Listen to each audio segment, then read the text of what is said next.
tingkatan 2, bab 2 pemfaktoran dan pecahan algebra. Soalannya dia suruh kita kembangkan ungkapan yang berikut. Jika kita lihat di sini, terdapat kuasa 2 berada di luar, bererti kita perlu menulisnya sebanyak 2 kali.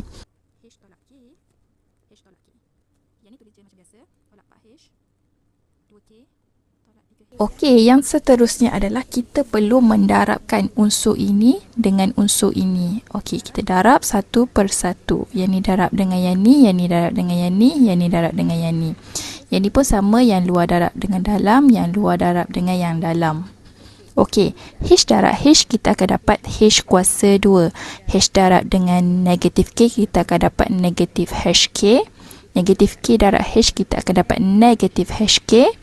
Negatif K darab dengan negatif K kita akan dapat positif K kuasa 2. Ini pula negatif 4H darab dengan 2K kita akan dapat negatif 8HK.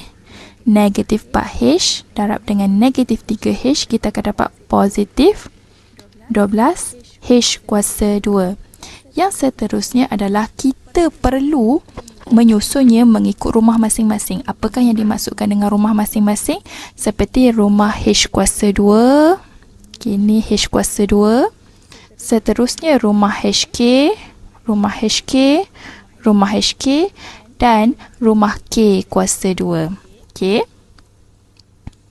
Susun balik H kuasa 2 lagi tambah 12H kuasa 2 tolak HK tolak HK tolak 8HK tambah K kuasa 2. 1H kuasa 2 tambah dengan 12H kuasa 2 kita akan dapat 13H kuasa 2. Okay, negatif HK tolak dengan negatif HK tolak dengan 8HK kita akan dapat negatif 10HK.